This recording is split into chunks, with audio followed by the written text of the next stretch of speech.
I am Jeff Foxworthy, and welcome to Gamekeeper Podcast. If you want to learn more about farming for wildlife and habitat management, then, buddy, you are in the right place. Join the Gamekeeper crew direct from Mossy Oak Land Enhancement Studio as they discuss the latest wildlife and habitat management practices, news, and, of course, hunting. There's no telling what you'll learn, but I'm going to tell you, I bet it's interesting. Enjoy.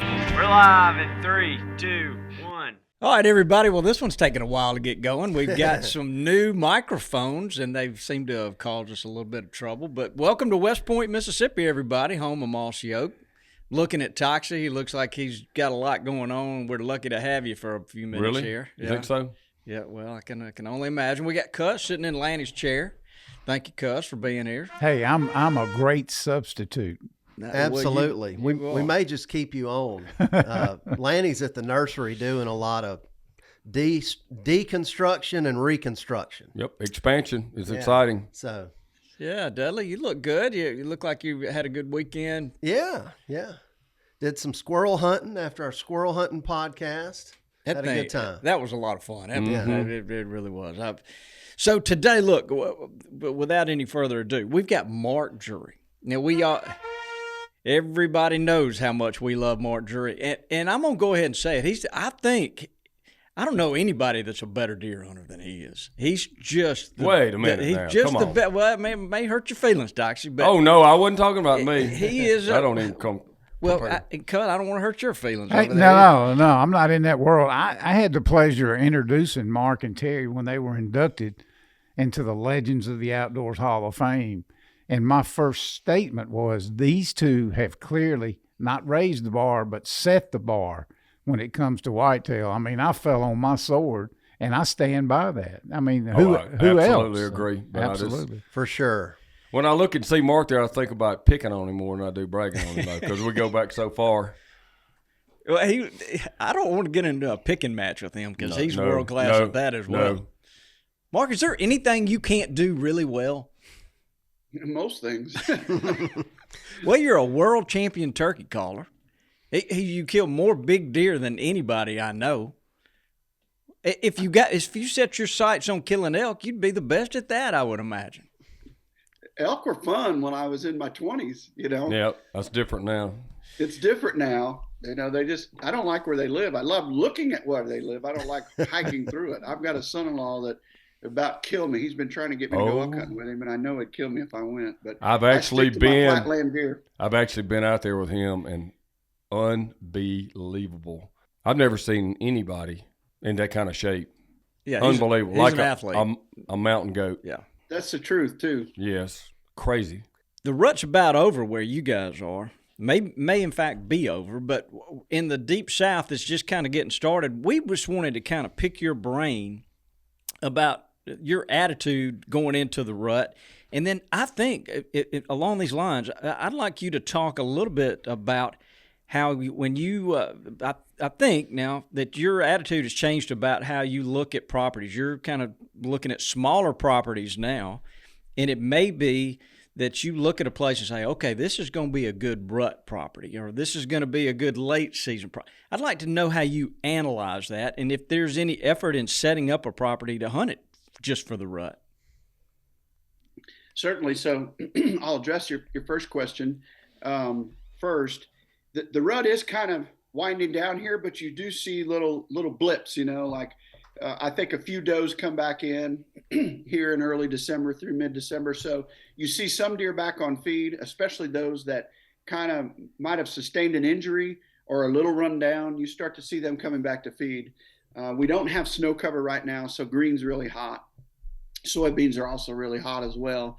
But you'll see that continue throughout the rest of the year here. It's such a buildup throughout September and October leading into when the first does start to come into estrus. And then mid-November, everything kind of shuts down because everybody's got a girlfriend. And then it's a slow transition out of peak estrus.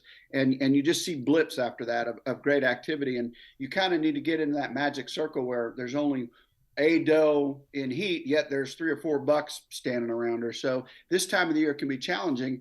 I prefer, on into December here a little bit when they get back on food. We are almost always better early season and late season pre-rut and post-rut when it comes to food, because we plant so much and we do so much in the off season to be ready for that time. That's not to say we can't go out and enjoy ourselves during the rut, but we seem to have a better success ratio on the front end and back end of the rut.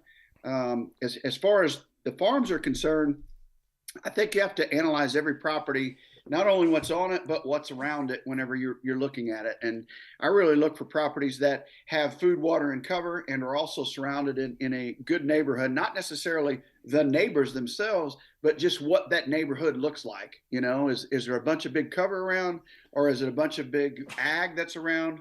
And then you make your decisions based on that. So I prefer the ones that have a lot of big cover in and around them with not a lot of food available, so that we can be the food source. And that recipe seems to do quite well for us, you know, before, during, and after the rut.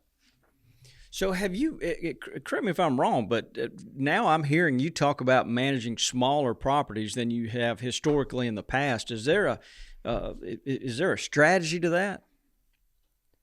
Well, I think the strategy is just really wise access and understanding what that property can deliver and making sure you don't expect too much out of that property. I have a few different, you know, small parcels. We hunted a parcel last night that's 50 acres, myself and Perry, and that's only the second time we've hunted it all year. Earlier in the year, we went in there and bow hunted. Last night, we went in and gun hunted, and Perry actually killed a deer off that farm last night. It's just 50 acres, and it is surrounded on all four sides by cattle pasture. But it's an island of cover that's maybe, I don't know, maybe 15, 20 acres of cover, and it's either feast or famine. They're either in there or they're not. You're either going to have a great sit or not see much at all. And last night we saw 5 does and a 6.5-year-old 6x5, and Perry shot him at about 50 yards. So we felt very blessed that they were in there yesterday. And your trail cameras help with that. You know, we have a lot of regular trail cameras, but we've got some cell cams as well. And I had a cell cam on that farm, and the previous night at 1:45 in the morning, I had a picture of that deer. So we went in there hoping he was still in there, and he was camped out with those does and on a giant winter grass field. It's probably, I don't know, it's probably 120, 130 yards wide long by about 30 yards wide, and they are on it heavily right now. So we were able to kill that deer last night. Mm. So are you guys still seeing some ramifications from the dry fall that we all experienced?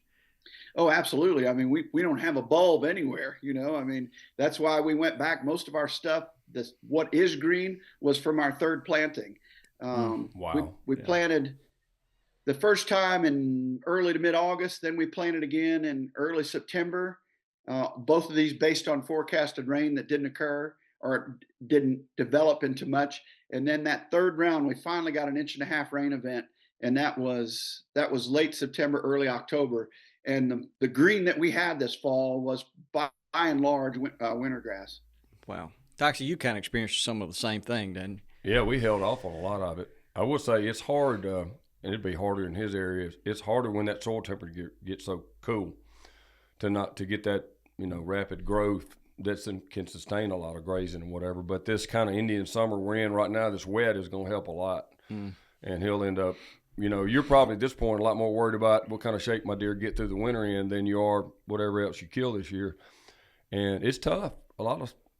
Very few forages of any type that you can plant once it really gets cold and get enough growth to really sustain yourself. And especially in that world, deer, the further north you go, I think, deer are more programmed to gorge and get ready for the hard winter, late winter. And so that's why I think one of the reasons they have even better luck than we do in the post-rut, because those deer are so programmed to, I better get all I can while I can. Don't you think, Mark? I agree 100%. You know, we tried a late planting there, October the 24th, because there was a big rain event coming. And it came up, but that was about it. Then it started freezing and thawing, and then we got a snow in mid-November that lasted a week, and that pretty much put the end to most of the green, actually. Yeah, even if you have a bit of a warm spell, you still have a lot shorter day lengths by this time of the year. And so it's more difficult to play catch up. So I saw a post where Cuz had his tractor idling. He was waiting on the rain to come so Yeah. that he could run out there and get in front of it. That's the advantage of living on your farm. You know, I could literally watch that. I had everything, and technically wasn't idling, but it was sitting pointed toward where it needed to be, loaded, and we caught that one rain. You know, and down here you don't get those cold temps, so I got some pretty good green. You know, I'm sure everybody else does too, but we've come accustomed to watching the Weather Channel down here. Real different than where Mark is. I mean, it's 66 degrees today. Those plots are still growing right now. Yeah. I'm a blatant plug, and it's the same thing. I can't just over and over and over. But the best thing we have by far is, even with this drought, I've just been amazed. We have an amazing 4-year and 5-year-old stands of non-typical clover. Yep. It's unbelievable. And for my trail cam pictures, all of our best deer, because we've got one particular area, we've got a couple of really big ones. We just turned some ag fields into clover because the deer density and hogs and everything else.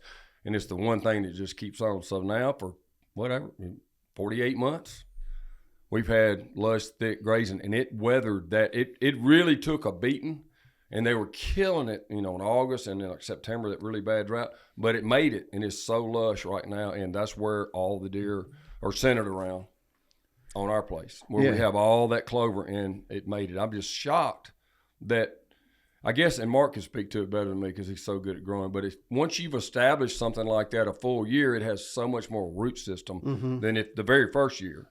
And so if you do like Kenny said and you take care of it, he's got some that's almost 20 years old now. Yeah.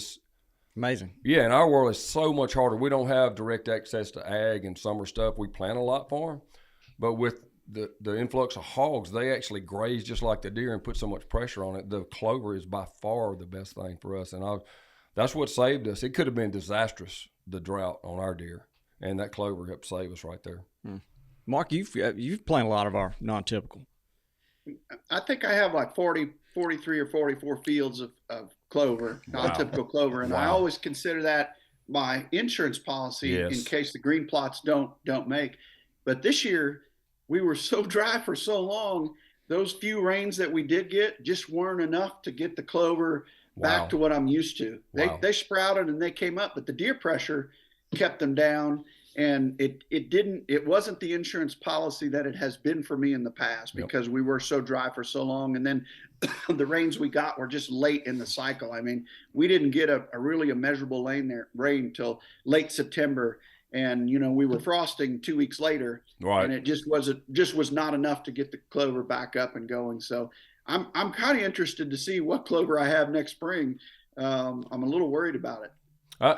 Hopefully this little warm spot you're not, I keep thinking you're in the same ballpark in Missouri and then even in Iowa, but you're a lot further north. Y'all are a lot colder than us. So our soil temperature, we're getting a little maybe 2-week reprieve, and we're even up in the 70s during the day with like drizzly rain every day. I'm anxious to see how everything that was planted late responds. I think it's going to help us a lot.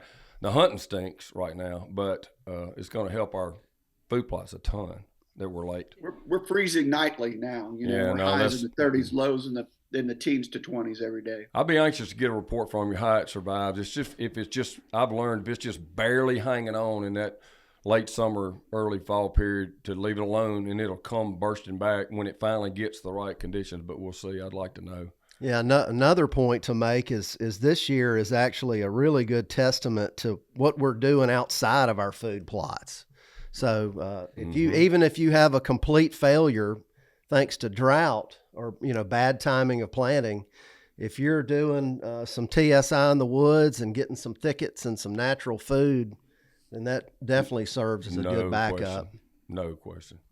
We had a lot of rain in April and May, quite a bit actually, and we had just a bumper acorn crop. So I think that saved us in terms of the overall herd health, because there were a lot of acorns. It made the hunting challenging, but in the big scheme of things, I think it's going to help the overall herd health here in the Midwest. He and Matt both mispronounce that word. Acorns?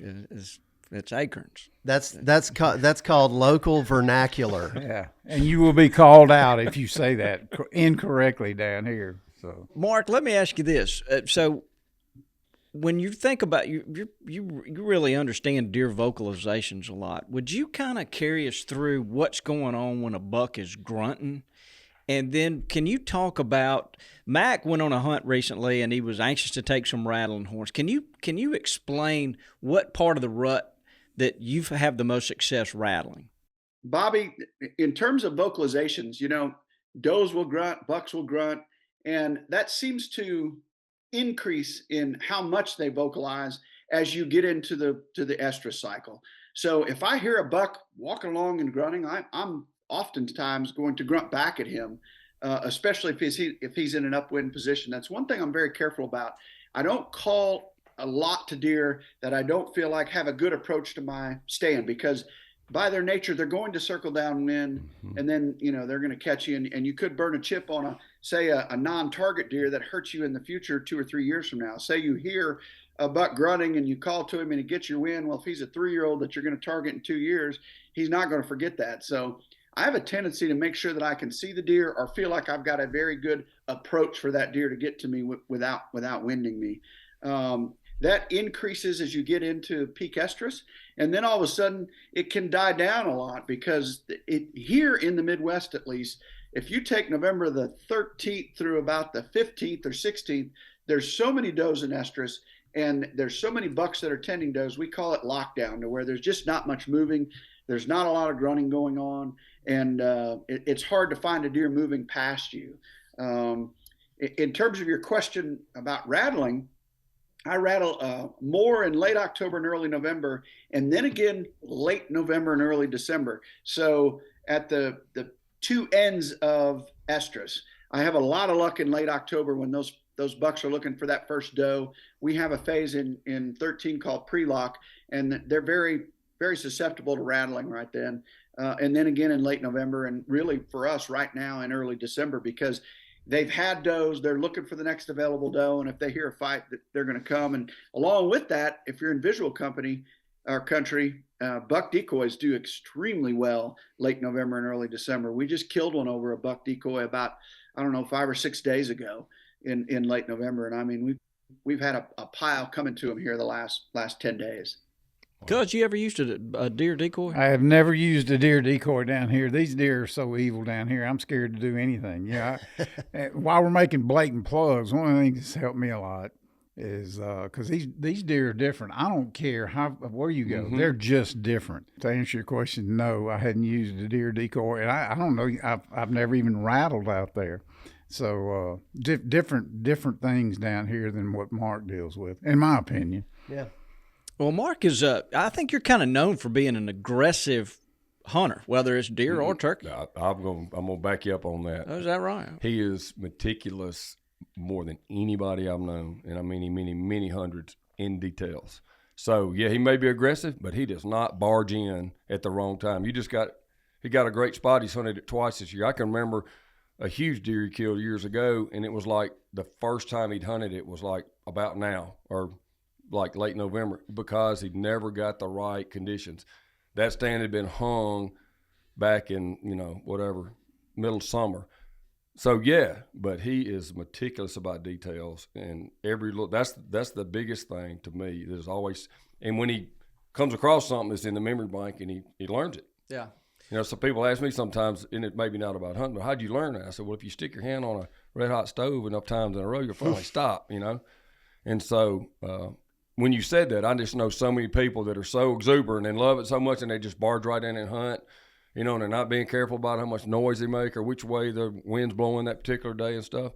And that's super aggressive. But to me, Mark may be, but he's always strategic about it.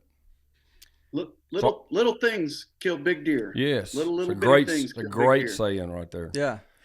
Well, what he was talking a minute ago about not calling at a 3-year-old with a bat, that's kind of like thinking 3 moves ahead in a chess game.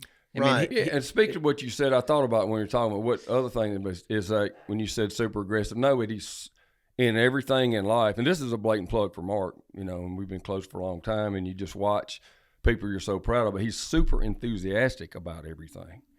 And that bleeds through in, his success in hunting and, whatever, land and real estate, but even more especially like his business and his family. Good gosh, someone in the family's mom or somebody kills a deer, he's the most enthusiastic and just like a little kid still. And so I just point that out to people if you want to learn from him, is like the love he has for his critters and his land and his family and his friends and all that, and how that bleeds into everything he does. That's more important than, the technique of the things he's learned. And so I would want to point that out to the people that are watching him and trying to learn from him. Don't miss what he's not talking about. And that's how he is. Yeah, those are kind and words. But it's true. And when you get a chance to be sure and point things out, I think people will help people in life beyond hunting. We've got a lot of people do that, none better than Mark. Yeah. So I'll learn from him myself. You look like you're blushing, Mark. Well, I'd like to do one of these podcasts about weekly just to listen to you guys, man. You talk about humble you and make you feel good inside. And it goes so deep with all of us on this call. This is special to me with Cuz and Toxie and Bobby and of course Dudley as well. But I mean, this goes back over 3 decades of just love and admiration and respect. And, you can't put enough words into my feelings and our family's feelings for that family down there in West Point. You guys changed my life, and I'll never be able to repay you for the opportunities that we've been given. Well, that's what makes it so cool, because it's not possible to have as much pride and it's not, I won't say the rest of the world, because nobody goes back that far and have been there from back then. It is pretty cool. And so that's another thing, for people that get mad and move on or whatever, the great things when you look back in life are the ones you stuck with and the loyalty that you had. And I'll never, you talk about ever be able to repay, my gosh, your loyalty to all of us and everything going on here. And not just that, the whole, everybody, friendship and family, that's more than repaid for anything we've ever done. Big time. And we move on from that. But, me, when I see something that the public might miss, and I want them to pay attention to it, and, no, it's just see for yourself and watch what's going on, It is worth pointing out. So, look, I don't want to be the guy that moves us along, but let's move along. Yeah, and I'd like for our listeners and myself, I'm selfish, I want to learn something from Mark. And, Mark, I've got one question about this. I've watched your style of hunting kind of change through the years. And maybe it's that we're all getting a little bit older, and I don't want to look at Cuz when I say that because we're all getting a little bit older. But I see you hunting I'm leading that pack by a long shot. I see you hunting out of enclosed blinds a little bit more. And can a fella like one of our can you play the wind a little bit different in those scenarios? Can you keep the windows closed, and can you have a hope of containing your scent? Or so, what's motivating you to do some of that? Is it you're getting older, or are you trying to play that scent a little bit better? Well, we still hunt out of trees as well. I killed a deer out of a tree in Texas, of all places, earlier this year. But we had a really strong, stiff wind that wasn't curling around in there, and that helped a lot. So we do place a lot of blinds throughout the farms because it's more about the spot. We were talking about little things kill big deer. Like we'll watch, an area for 2 or 3 seasons in a row and go, that's it. That's the spot right there.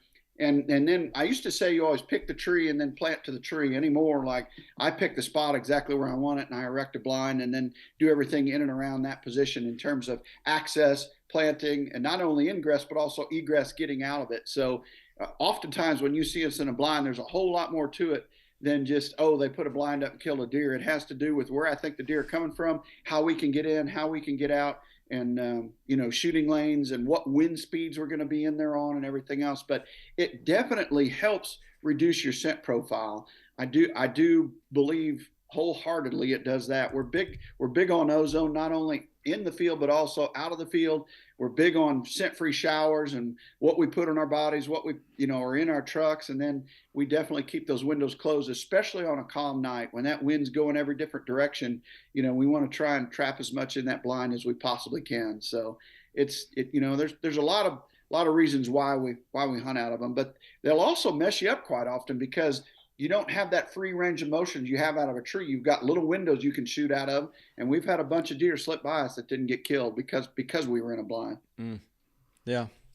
Cuz what have you experienced? Has your style as you've gotten older changed a little bit? Well, my style revolves around kids. You know, I mean, I'm all about the grandkids, and my daughter still like that. So all my good spots have shooting houses on them, period. You don't expect, you know, your bride of whatever, 48 years to get up in a 16-foot ladder. So I have shooting stands all over the place. I use ground blinds and stuff. I still have my lock-ons up and some ladders, and I love that. Nothing like that. But I'm telling you, we've been real affected out of I'm talking about very effective out of ground blinds.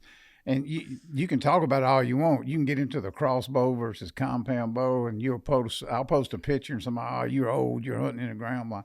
Hey, if it works, it works. Yeah. I want to teach them successful and have a goal in mind. And if they can kill a deer out of a shooting house, most of mine are homemade except one or two.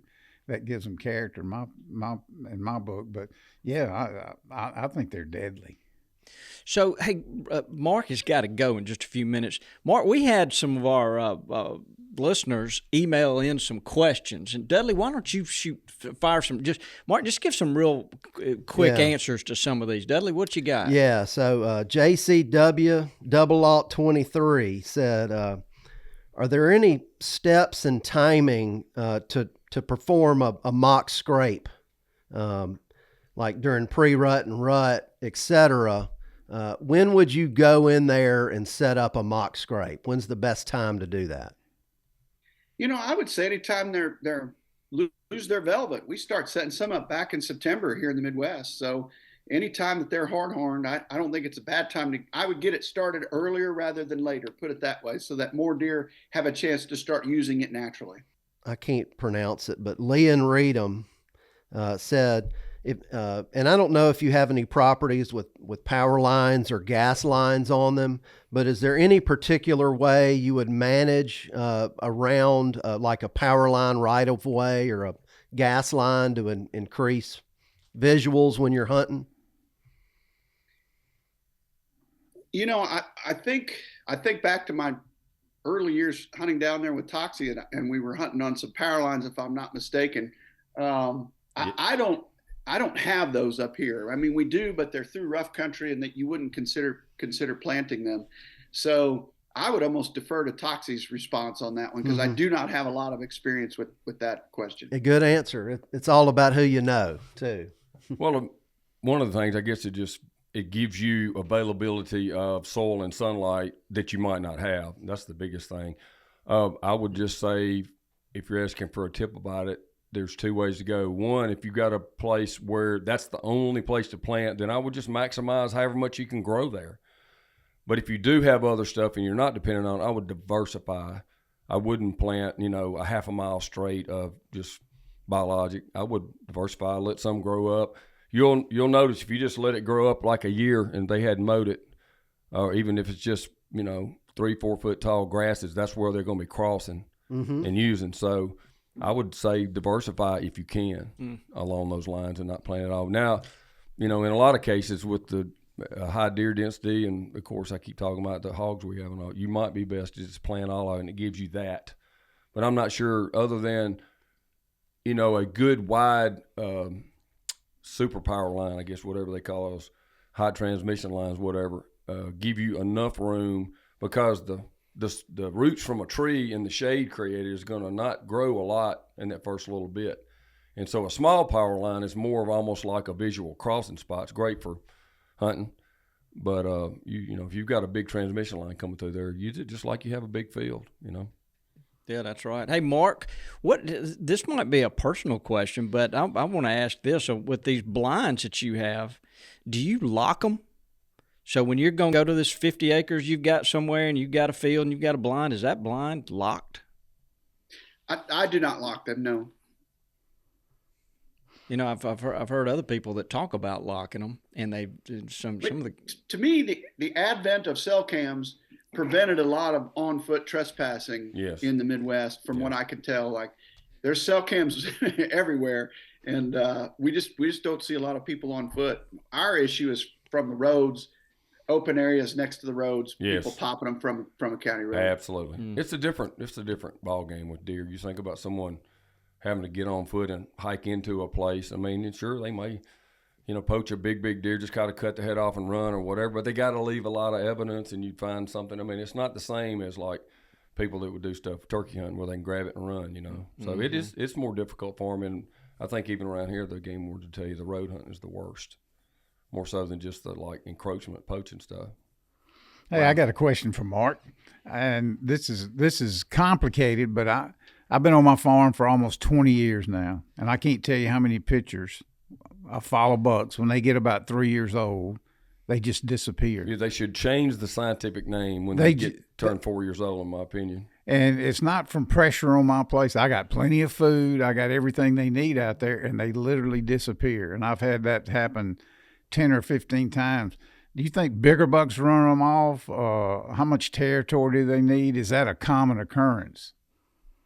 It's common for us up here as well, cuz, and they almost never come back. It's been my experience. You think, Yep. well, he'll come back. So I think natural mortality is tough on them too. I think we lose a lot more bucks than we know to different causes of death. Number one, probably dispersion. They're dispersing and going somewhere else. But number two, I just think a lot of deer, they get killed by a neighbor. They get killed by a car. They get locked up with other bucks. They get a wound sustained from on their legs from running real hard. That gets infected, kills them. Or they get a wound from another buck hitting them. That gets infected and kills them. But natural mortality is really tough on bucks. Really, really tough on them. Well, while we got you sitting, I'm going to ask you one more thing. 3, 4, 5-year-old deer, how many chances you think you get if you get busted, like say with scent or trying to sneak out of a stand and you thought they were gone and he saw you? How many chances do you think an older buck will give you before he's out of there? And not many. It depends on the time of the year. We get by with a lot more this time of the year when they're on food and they're congregated, because I don't want to say they're used to getting cleared, but they clear often. A coyote hits the field or a fawn runs in and clears the field, and they don't go very far, and then they'll come back out. So they're much more tolerant to it up here in December and January than they are in September and October. I always feel like if we booger a deer early season, that was probably the chance at that deer. Wade had a deer get him last night in Missouri that was on a doe, a big 6.5-year-old 5x5, and we've been so careful with that deer. We're getting lots of pictures of him, and we just stayed away from him because he wasn't in the right situation or he wasn't moving during daylight, and he is now. And Wade went in on him last night, and he caught their wind, and right as Wade was about to pull the trigger, and he asked this very question last night, how long? And I said, it might be next season, buddy, because he's 6.5 years old. It's December, and he caught him good. So I said, we're going to stay out of that farm for a while and see if he starts coming back. But it will not surprise me if we don't see that deer again on cameras this year, or if we do, it'll be at night. Yeah, go ahead, Kevin. Yeah, I asked Kevin Burleson this. I had him on my podcast a couple of weeks ago. He's an outfitter. He does DIY hunts. And I was fascinated with his answer, but the best way when you're surrounded by deer at sunset, it's too dark to shoot, what do you do to get out of there? I mean, there's a couple of options, but what do you do when you just got to get out of there and there's deer in front of you? How does Mark handle that? We have great success with a coyote howl, man. They hear it and they're gone and they're used to hearing it. And we just blow them out of there with a coyote, but it doesn't seem to affect them the next night because it's a natural sound. Right. Sometimes we owl hoot as well. Like any loud sound will clear the field, especially if there's like a fawn next to you or a doe or something that you can get the domino effect going.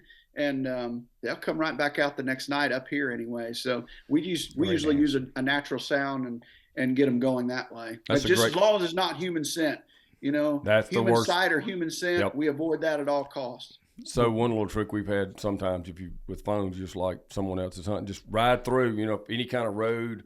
Don't stop and pick them up and all. I mean, that's one thing. We just ride through, in a normal course of riding through that would bust them out for me. Just tell someone, and then, that's a way to bust them out if you don't have another way. But he's right.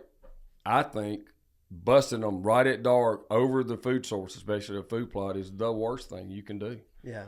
To have a chance at that food source again in daylight. Mm-hmm. Dudley, if you got one more question from a listener that stood out at you, and while you're looking at that, I'm going to ask Mark a quick question. Okay. Mark, so because when these bucks disperse, like y'all are talking about, don't you find that you pick up a deer that you didn't have? Don't you find that bucks disperse onto your place? Not in the fall. You may see some the next year, but they just 3 seems to be, if that's the age, and I have records now that I've been out there so long. And I don't think you pick up one that year. You may see a stray buck or 2 during the rut, but I personally don't think you pick up any, not on my place anyway. Sometimes, but it's not nearly as frequently as us losing deer. And I think that stems from how much food we have that probably increases the population, perhaps a little above normal carrying capacity to the surrounding area. So therefore, you're seeing a lot more deer than you would if there were no food plots present. Then when the rut hits, they take off and go, they scatter all over. And then I always say the farm is full, then it exhales during the rut, and then it inhales some back during the late season. But more often than not, you don't pick up nearly as many as you lose. And I do think that's because of how much food we have, and it's probably an unnatural amount of deer that are in there on that food source during the early part of the season. That's my gut on it anyway. Mm-hmm. That's a good analogy. Dudley, you got that one last question picked out? Yeah, Michael Wigginton asked, what age do you think most bucks will make the biggest jump in antler size? So when does the average individual deer really blow up? Boy, there's so many variables to that question. I mean, herd health and an individual buck's health has so much to do with that answer. Like, if all things were equal and none of them ever got injured or run down, I would say the biggest jumps occur between 3 and 4, and then 5 and 6. I don't see a huge jump between 4 and 5, although they can, but I see big jumps between 3 and 4, and then 5 and 6. If you were going to give somebody one tip for hunting during the rut, just one thing to take away from all the years that you've been doing it, is there something that jumps in your mind? Hunt all day. Yes. 100%. Like the rut, while it can be really rewarding, it can also be very frustrating if you're going out. That's one of the reasons we did the show 13, because they go through so many changes throughout the year. You go through September and October, and you get lulled into this position of they're going to start moving at 5 and they're going to be done by 7, and then the late season similar. But come rut, they're liable to be moving at 10:30, 11, 1, 1:30, 2 o'clock, just as much as they are the first 2 hours and the last 2 hours. So when it comes to the rut, it's almost the opposite. Like, we don't see a tremendous amount of movement until about 9 a.m., and then they'll go all day off and on up till about 4. So it almost does a reversal. The first couple hours and the last couple hours are the worst, and the middle part of the day is the best. So if you're going to hunt the rut and go somewhere on a trip, put some stand time in. Hunt all day. It makes a lot of sense. I bet you that DeerCast app would help real quick, would you tell our listeners about that app? You got to, and I'm just saying, you got to, doesn't matter if it's Mark or not. It's the best thing out there. If you're an adamant deer hunter. I mean, first of all, nothing's perfect. And any deer product that says it is, sorry, it's not. But you should use what is the best, and it is the best app or information on potential deer movement and how to plan a hunt, and all the usefulness of it. It was great as a brainchild of Mark and Terry and them putting it together, but they've evolved and made it better and better. It is the best thing to use as a deer hunter. I just want to be sure everybody's clear, and that is not because he's Mark and we're so close. It's just a fact. It's great. Yes, great product. Man, I appreciate that incredible endorsement, Toxie. Thank you. Yeah, Bobby, we broke down the 13 phases of the rut within there, and we talk about it daily through our video installments within, and then we give you a prediction on a daily basis. We give you wind direction. We now have maps in there where you can go in and set up your wind checker like Cuz was referring to earlier. We also allow you to put a rain station out that'll tell you exactly how much rain you're getting daily or annually. There's a lot of different, and we do DeerCast Track, help you through tracking your animal once you hit it. There's a lot of different things. And the thing we've remained true to with DeerCast, we are 100% focused on whitetail deer. Not to say that you couldn't use it for elk or mule deer or wild turkeys or anything else, but our focus is on the whitetail deer, and we don't go outside of our lane because we really feel like it's a great tool for the whitetail hunter, and we just want to remain true to that audience. Wow. Well, and the other thing, the public know that it gets better and better and better over time. And now it's been out for quite a few years. It's gotten, because they're fine-tuning it. They continue to feed it information, just like the age of artificial intelligence. They continue to feed this and make it smarter and smarter and smarter.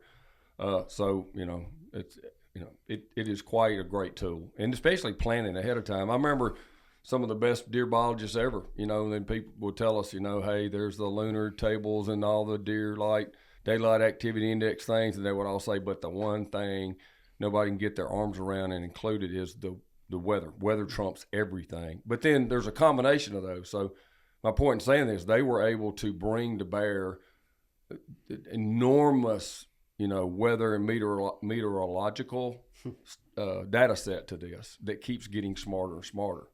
And it's not, it's based on actual deer sightings and deer movement. It's brilliant.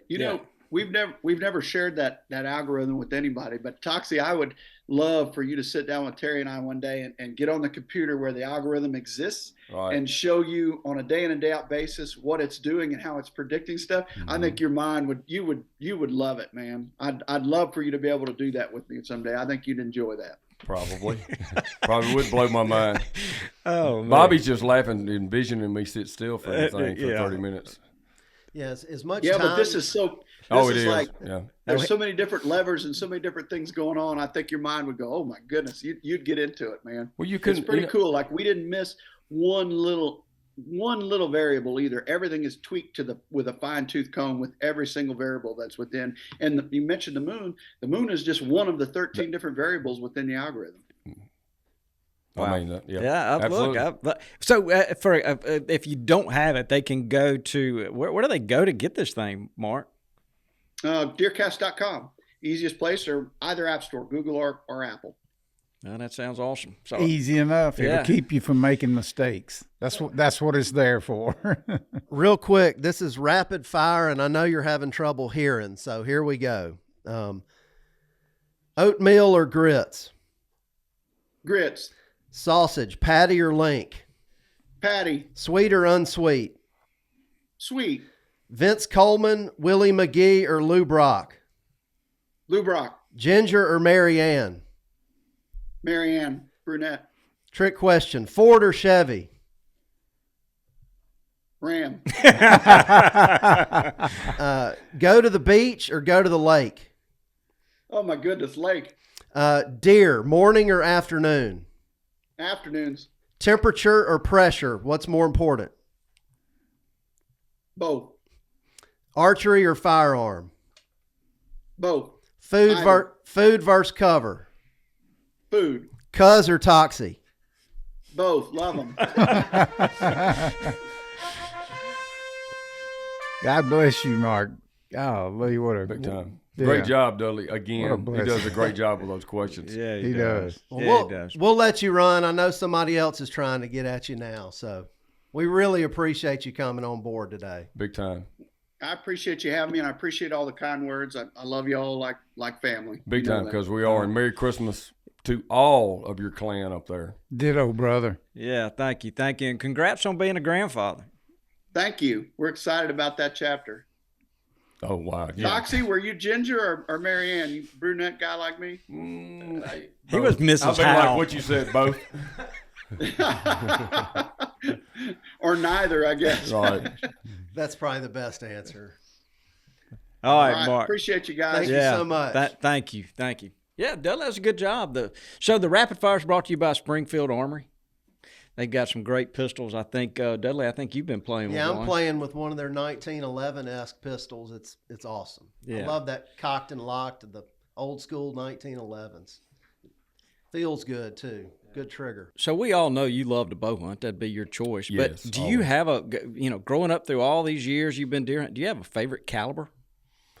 You know, I always loved the 270, and my early influence on that was Mr. Bob Dixon. And I own a 270. I bought from a young whippersnapper about 35 years ago that Bob said, "Hey, I got a guy wants to sell you his Steyr, 270," and his name was Bobby Cole, and he has begged to buy that back. Yeah, my mama needed a surgery back in the day, and I had to raise some money. So, But in recent years, Just kidding. I have used a 308, and I've never had one before, and I've actually been very pleased with that particular gun too. So, I'm still a fan of where you hit them over the caliber. So, myself. yeah.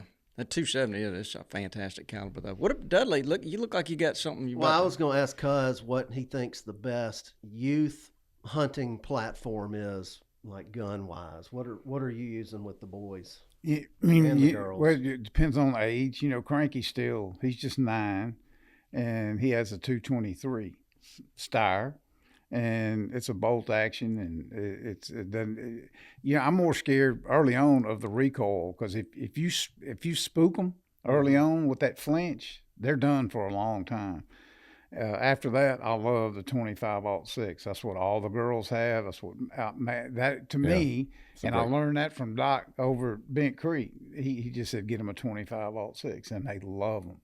Mm-hmm. And I'm like Toxie. It's about where you hit it. You can kill one with a 22-250. But if I got to pick a caliber, I'm gonna say 25-06 for the lack of recoil. Hey, he touched on something I want to be sure, and I'm sure it's been touched on here a bunch before, but it's a big deal to me in getting a kid ready for the first time hunting a rifle. And I've got a couple of buddies that are working on that right now, and I want them to spend time with a BB gun first and whatever. But mine had trouble with the eye relief and just didn't want to do it. Couldn't figure it out. Dad, I can't figure out the black hole. Like, I just can't see. I can't see. And we finally did that when they realized they weren't going to deer hunt without being able to. But I will say, practice with a 22. Practice. Don't get caught up thinking they need to shoot their 243 or 223 or whatever it is. In fact, I don't think it matters if the first time they pull the trigger on that is actually when they deer hunt, honestly. Because then they haven't been taught to flinch or fear or worry about it. And you just want to make sure they got a good grip on it and don't let it pop them up like Bobby let happen once upon a time. Yeah. But I would say practicing with that 22 and not something with recoil is really critical when they're very first started, in my opinion. Everybody should do that. Mm-hmm. That's a good suggestion. And you can get a little bolt action 22, right, then transition them right into a bolt action. Right, they don't even know the difference. Yeah, and even if it's an auto 22, you're just practicing with something that's to them harmless. They don't feel it. It's fun. They're not thinking about that. They're not anticipating that. And they may develop a bad habit later on when they start shooting one, but I think it's so important. Don't put the bigger gun in front of them. Yeah. Until you go hunting, honestly. That's good point. We've got a trivia. Why don't we ask it of Cuz? Mac, why don't you take over? What do we got? What's next? We're playing for Bullard House, and the prize today is a duck box from Duck Hut. And it's out of Mr. Toxie's closet. Right. Perfect setup, late winter for wood ducks hatching. And so we've got a question, and it's a species of bird will be the question, is what it was. All right, I'm going to go ahead and apologize to Mr. House. I'm sorry. Maybe Toxie can bail you out. I'm going to phone a Dudley on this one, I bet you. I think y'all got a shot at this one. So the question is, what is the smallest bird of prey in the United States? Smallest bird of prey. Oh. You could even use Dudley as a lifeline if you wanted to, because he wasn't aware of this question. Yeah.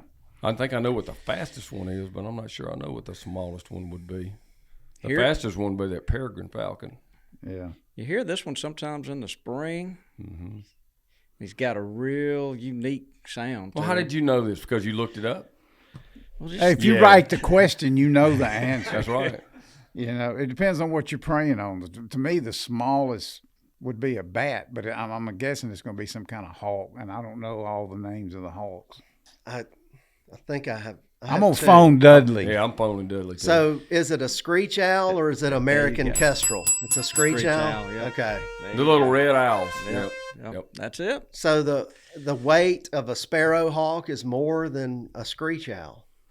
Well, I don't know, but according to Google. the screech owl is the smallest bird of Okay. prey here in the United States. A screech owl will absolutely run you out of the woods too. If you hear that at 4 a.m. or 9 at night, they make some of the craziest sounds. You'll be running looking back for Bigfoot, and you think them things are 6 inches tall.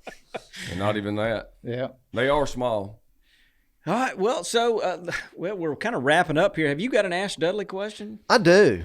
You're not going to like it, though. It's a little complicated. No, but you can relate to it, actually, because it's about hickory trees. Okay. I get this question a lot, but somebody named Wade Harris emailed me about, any tips for identifying hickory trees. And that's the most complicated one. And if you can ID your hickories, you're really good. And it's a good way of showing off in the woods. But I'm going to give you some tips on it.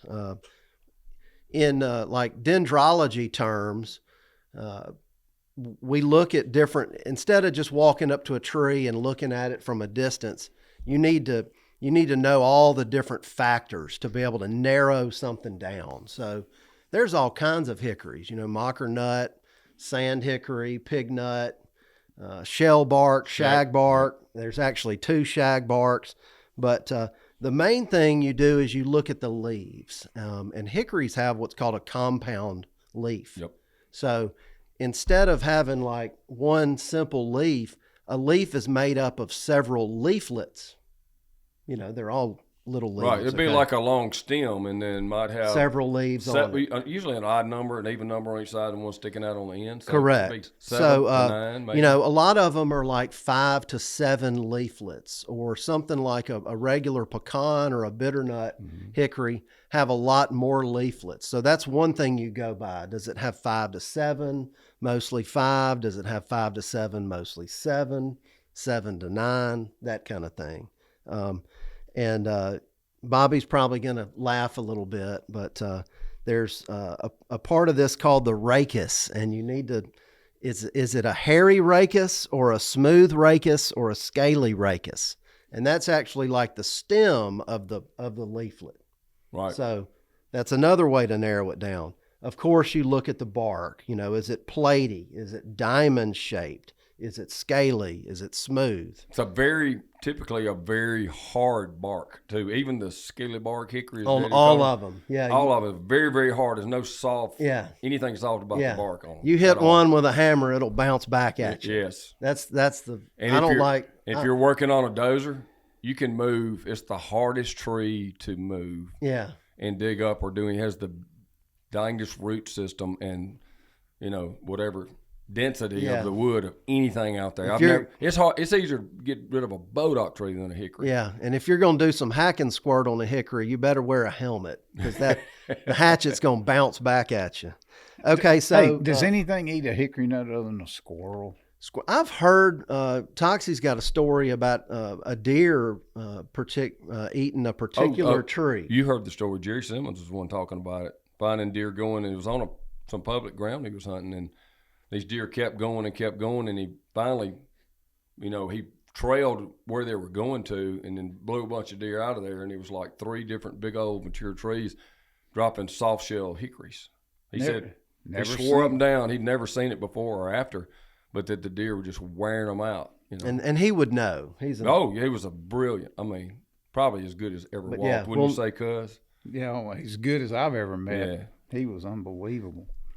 But that's like a one of a kind, and that kind of stuff happens. Yeah, people love. What I would love to do is anybody out there has seen one or found one, call Dudley. Let's talk about getting some seed and propagating it. It'll be a great wildlife tree. We love the oddballs. Yes. But back to that, like the nut, you look at the thickness of the husk, you look at the shape. So like a pig nut hickory actually has a pear shape to it. So that's another thing you want to do to narrow it down. The twigs, are they smooth? Are they hairy? Are they thin? Are they stout? And then the bud at the end of the twig, is it small? Is it large? Is it elongated? So again, that's many of the factors to narrow down the hickories. But once you learn, then you can be the cool guy and be able to identify them for everybody. I have to brush up on it all the time. Oh, right. Thank you, Mr. Know-It-All. All right, guys. Well, look, what did we learn today? Was there a takeaway from what Mark taught us? We've heard the duck guy, we've heard the turkey guy, we've heard the deer guy. Biologists all say the number one factor in activity, just like for turkeys, it was like even gobbling activity. Number one detriment is hunting pressure over everything else. So think about it and learn from it, you know. Toxie's favorite saying, and I quote him all the time, is when you ask him a question about intrusion or should I do this, he's like, man, I don't trust them. And I don't care if you're talking about deer or turkeys, it's I don't trust them. I especially don't trust deer, you know. But yeah. So a guy could actually, if listening to Mark talk about just picking the perfect time to go into a property, a guy's actually making his place better if he doesn't go on it. Sure. Or doesn't go on it. So, when you think about it like that, and you start watching for that perfect opportunity, the winds and what the rut perhaps, I mean, that's so important. There's nothing sloppy about the way Mark Drury approaches deer, especially hunting and all of business and life and stuff.